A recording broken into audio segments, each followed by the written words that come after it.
नमस्कार साथियों, मैं हूं पंकज पांडे और आप देख रहे हैं गेटिंग सच न्यूज। अभी हम लोग गुरुग्राम में मौजूद हैं, एयरफोर्स स्टेशन के पास में, और यहाँ पे आज भारतीय जनता पार्टी की कार्यकारिणी बैठक का प्रोग्राम किया गया है, जिसमें केंद्रीय राज्य मंत्री कृष्णपाल गुर्जर जी भी आए हैं और भारतीय जनता पार्टी के तमाम कार्यकर्ता मौजूद हैं। तो आइए एक बार मिलते हैं, रूबरू होते हैं इनसे और बताते हैं। भाई साहब नमस्कार। नमस्ते जी, कैसे हैं? क्या बढ़िया। भारतीय जनता पार्टी में आपका पद क्या है? मैं युवा मोर्चा का जिला अध्यक्ष हूँ। युवा मोर्चा के जिला अध्यक्ष हैं, लेकिन आज यहाँ पे जो कार्यकारिणी की बैठक रखी गई है, तो आगामी विधानसभा की चुनावी तैयारी है क्या ये? बिल्कुल। अभी पंचकुला के अंदर कुछ दिनों पहले हमारी प्रदेश हरियाणा भाजपा की इस प्रकार से ही विस्तृत बैठक हुई थी, जिसमें लगभग 5,000 कार्यकर्ता पंचकुला पहुंचे थे और माननीय गृह मंत्री अमित शाह जी उस बैठक में मुख्य रूप से उपस्थित रहे और जो उन्होंने मंत्र कार्यकर्ताओं को जीत के लिए तीसरी बार हरियाणा में भाजपा सरकार बनाने के लिए दिए, आज उसको जिले के, मंडल के और बूथ के कार्यकर्ता तक उन विषयों को पहुंचाने के लिए ये बड़ी बैठक आज आयोजित की गई। लेकिन इस बार पूरे हरियाणा में जो है मुख्यमंत्री अभी नायब सिंह सैनी बनाए गए हैं नए नए, तो चुनाव किसके चेहरे पे लड़ेंगे बीजेपी वाले?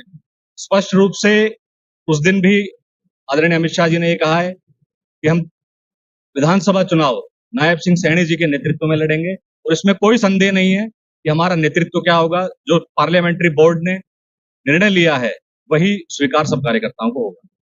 लेकिन गुरुग्राम के अलावा जो अदर डिस्ट्रिक्ट है हरियाणा में, वहाँ के लोग स्टार्टिंग में जब नायब सिंह सैनी साहब को मुख्यमंत्री बनाया गया तो लोगों ने बोलना शुरू किया कि भी नए आदमी को बना दिया, हम तो इसको जानते नहीं है, इनकी जो है बोल भाषा हरियाणवी से मैच नहीं खाती है, एक मिनट आ रहा हूँ। तो ऐसे में जो है टक्कर है कि नहीं है विपक्ष से? नायब जी विशुद्ध रूप से हरियाणा के हैं, विशुद्ध रूप से भारतीय जनता पार्टी के पुराने कार्यकर्ता हैं और मुझे गर्व है कि नायब जी भी मेरी तरह युवा मोर्चा के जिला अध्यक्ष रहे हैं।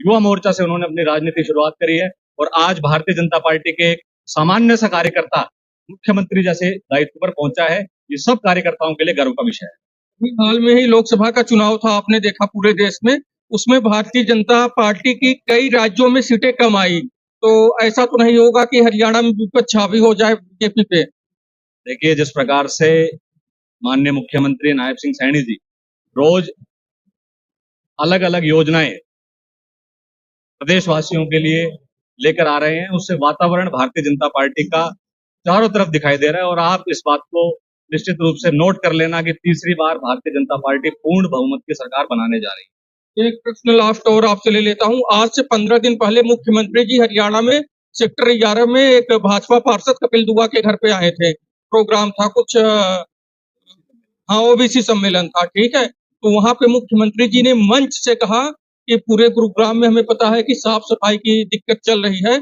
और मैं यहाँ से वादा करके जा रहा हूँ जनता से, 1 हफ्ते में साफ सफाई जो है सही हो जाएगा, लेकिन वो अभी तक सही होता दिखाई नहीं दिया कहीं। प्रत्यक्ष को प्रमाण की आवश्यकता नहीं है। नायब जी ने उस दिन, आप खुद बता रहे हैं कि बयान दिया, प्रशासनिक अधिकारियों को ग्रीवेंस की मीटिंग में निर्देश दिए और उसका रिजल्ट हमें देखने को मिला है। बरसात का मौसम है, पिछले 10 दिनों से ऑन एंड ऑफ बरसात आ रही है, लेकिन आप मुझे कहीं भी वाटर लॉगिंग दिखा दीजिए, कहीं भी वाटर लॉगिंग के कारण, जल भराव के कारण ट्रैफिक जाम दिखा दीजिए। ये अधिकारियों को जो मुख्यमंत्री जी के निर्देश थे उसका परिणाम है। लेकिन अभी आप लोग यहाँ जो टेबल पे काम कर रहे हैं, ये क्या काम चल रहा है?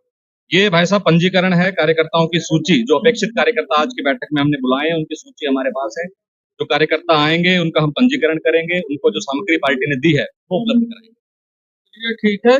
तो यहाँ हॉल में भी बहुत ज्यादा भीड़ है, तो देख के तो लग रहा है कि इस बार आगामी विधानसभा में भारतीय जनता पार्टी जो है पूरे हरियाणा में प्रचंड जीत हासिल करेगी। निसंदेह भाई साहब, कार्यकर्ता के दम पर, कार्यकर्ता के पसीने से, कार्यकर्ता के खून से भारतीय जनता पार्टी पुनः तीसरी बार हरियाणा में सरकार बनाने जा रही है।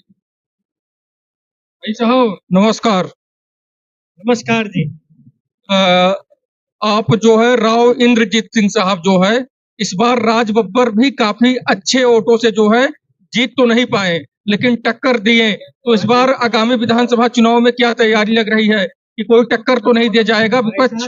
कोई टक्कर नहीं। हरियाणा में सबसे ज्यादा जो वोटें मिली वो राव इंद्रजीत साहब को मिली, 8 लाख वोटें। अहिरवाल की वोट किसके नाम पे मिली, राव साहब के नाम पे कि मोदी जी के नाम पे? सब मोदी जी के नाम पे प्रचंड बहुमत आया। काम पे और राव साहब के जो निष्ठावान ईमानदारी, उनकी छवि को देखकर लोगों ने वोट किया। राज बब्बर तो पूरे गुरुग्राम में घूम घूम के चिल्लाते रहते हैं कि राव साहब ने तो कुछ काम नहीं किया, राजा साहब राजा साहब राजा साहब। ये क्या है, विपक्ष क्या है भाई? विपक्ष है, राव साहब का नाम राव साहब क्यों नहीं लेता इज्जत से? राजा साहब क्या है? भाई साहब, गब्बर साहब तो बाहरी लोग हैं, ये बाहरी लोग 2 दिन दिखे हमें और उसके बाद अब दिखना ही बंद हो गए। तो जनता ने जो फैसला लिया वो बहुत अच्छा लिया, और इस जो ये फैसला लिया गया उससे राव साहब की जीत हुई और बब्बर साहब अपने मुंबई भाग गए। अब फिल्में बनाएंगे। अब बीजेपी के जिला अध्यक्ष हैं कमल यादव जी, उनके बारे में क्या ओपिनियन है? उन्हें भी टिकट मिल सकता है क्या इस बार विधानसभा चुनाव में? देखिए, संगठन जिला नेतृत्व इस बार अपने आप को कोई कोर कसर अपने आप को साबित करने में नहीं छोड़ रहा है। आप लोकसभा चुनाव जो नया संगठन बनने के बाद, जिला नेतृत्व नया आने के बाद पहली जो परीक्षा हमारी लोकसभा चुनाव थी, और हम बखूबी उस परीक्षा के अंदर उत्तीर्ण हुए हैं, सफल हुए हैं। और आगे जो अगली परीक्षा विधानसभा चुनाव है, तो आप इस बात को निश्चित रूप से मैं आज कह सकता हूं कि जिला नेतृत्व और भाजपा संगठन के हमारे जिला अध्यक्ष कमल यादव जी के नेतृत्व में चारों के चारों विधानसभाएं गुरुग्राम की हम भारतीय जनता पार्टी की झोली में डालने का काम। इस बार टिकट मिलेगा कि नहीं विधानसभा में? चांस है कि नहीं कमल यादव?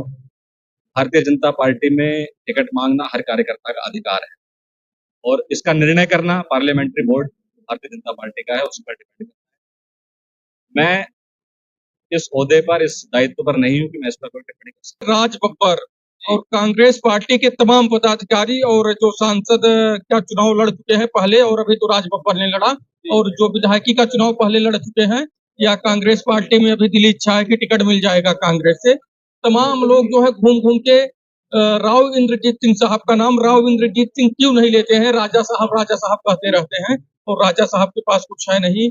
जो भी रोड राट का काम हुआ गुरुग्राम में, नितिन गडकरी ने किया, राजा साहब ने क्या किया? तो राजा साहब टाइटल क्यों दे दिया गया राव इंद्रजीत सिंह साहब को? राजा साहब कुछ नहीं है। 6 बार हमने नहीं कहा, जो विपक्ष बोल रहा है उनकी बात हमने काम तो है कहना, लेकिन राजा साहब इसलिए भी 6 बार सांसद बने। अहिरवाल के सबसे बड़ा चेहरा आज है तो राव इंद्रजीत सिंह है।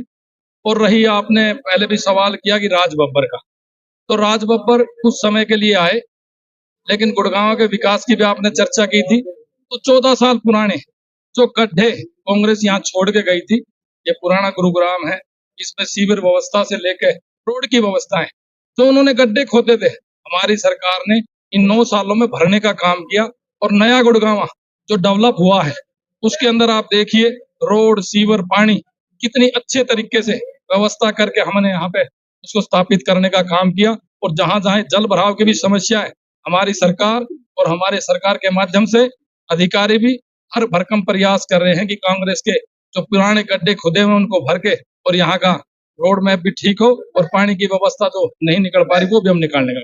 और यहाँ पे भारतीय जनता पार्टी के कार्यकर्ताओं का जुनून देख के ऐसा लग रहा है कि इस बार हरियाणा में विधानसभा के इलेक्शन में पूर्ण बहुमत से नायब सिंह सैनी के चेहरे पे चुनाव होगा, और भाजपा पूर्ण बहुमत से हरियाणा में सरकार बनाएगी। आगे की खबरों में बने रहने के लिए गेटिंग टच न्यूज को देखते रहें, लाइक करें, शेयर करें, सब्सक्राइब करें। जय हिंद, जय भारत।